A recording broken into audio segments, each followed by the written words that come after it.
मुअज़्ज़िज़ दोस्तों, आप तमाम देखने और सुनने वालों को अस्सलाम वालेकुम।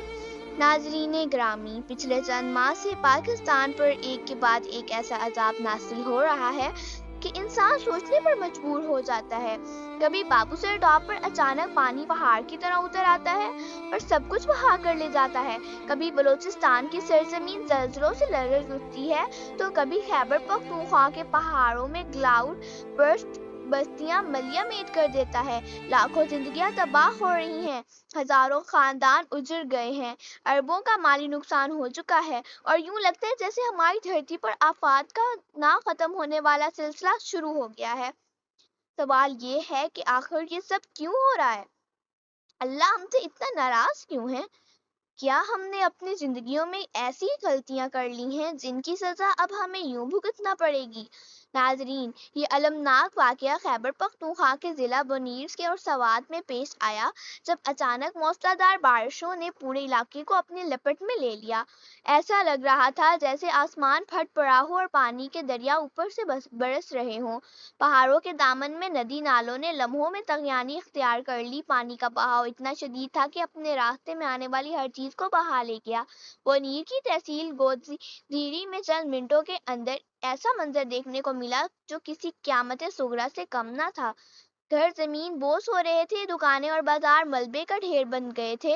लोग अपने बच्चों को उठाए भाग रहे थे, मगर पानी के रेले ने किसी को भागने का मौका ना दिया। सुबह जब हालात कुछ संभले तो तबाही का आलम यह था कि हर आंख अश्कबार थी। गोदजेरी से 120 से जायद लाशें निकली गई। ये सिर्फ लाशें नहीं थी बल्कि कहानियां थी। वो बच्चे जो कल तक स्कूल जाते थे, वो माएँ जो घरों को संभालती थी, वो बाप जो रोजी के लिए निकलते थे, सब एक लम्हे में हमेशा के लिए खामोश हो गए। तहसील चकजरी में एक ही खानदान के 22 अफराद मलबे तले दब गए।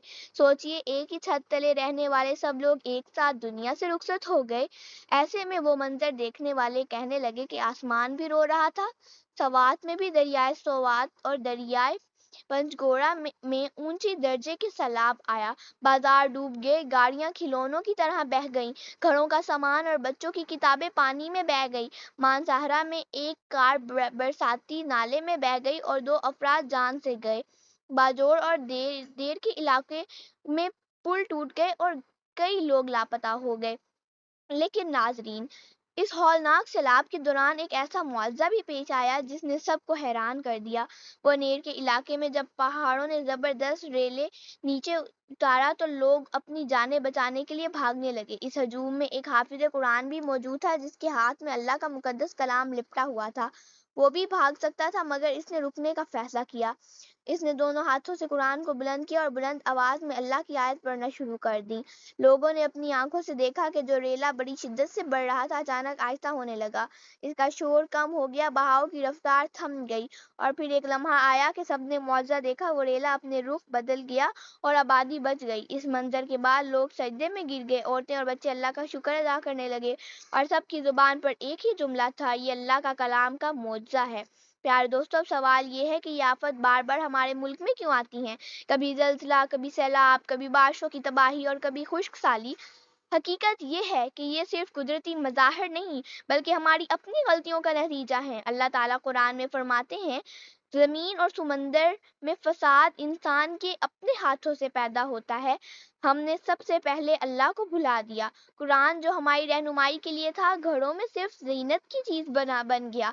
दीन को हमने रस्म और रवाज में बदल दिया। मसाजिद खाली हैं, लेकिन बाजार आबाद हैं। हमने गुनाहों को जिंदगी का हिस्सा बना लिया और नेकी को मजाक। दूसरी बड़ी गलती हमारी नाइंसाफी और करप्शन है। हुक्मरान भी झूठ, लूट मार और बदअनवानी में डूब रहे हैं और अवाम भी झूठ बोलने, नाप तोल में कमी करने और एक दूसरे का हक दबाने में पीछे नहीं। जब मुआशरे से इंसाफ खत्म हो जाए तो अल्लाह की रहमत भी हट जाती है। तीसरी गलती ये है कि हमने फितरत के साथ खेल खेला है।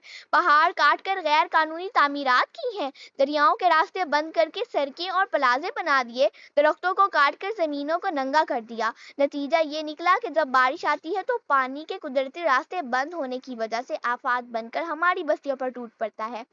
چوتھی بڑی غلطی یہ ہے کہ ہم نے زکوٰۃ اور حقوق العباد کو چھوڑ دیا۔ غریب بھوکے سوتے ہیں اور امیر اپنی تجوریاں بھرنے میں لگے ہیں۔ معاشرے میں جب نادار اور مظلوم کا حق مارا جاتا ہے تو اللہ کی طرف سے عذاب اترتے ہیں تاکہ انسان جاگ اٹھے۔ لہٰذا دوستو، اگر ہم نے اپنی روش نہ بدلی تو یہ آفات بار بڑھ آئیں گی، اور شاید پھر کوئی حافظ قرآن ہمارے سامنے نہ ہو جو اللہ کا کلام سے طوفان کا رخ موڑ سکے۔ ابھی بھی وقت ہے، یہی پیغام ہے کہ ہم اپنی زندگیوں کو قرآن اور دین کے مطابق ڈھالیں تاکہ اللہ کی رحمت پھر سے ہم پر نازل ہو اور یہ سرزمین امن اور سکون کا گہوارہ بن جائے۔ آمین۔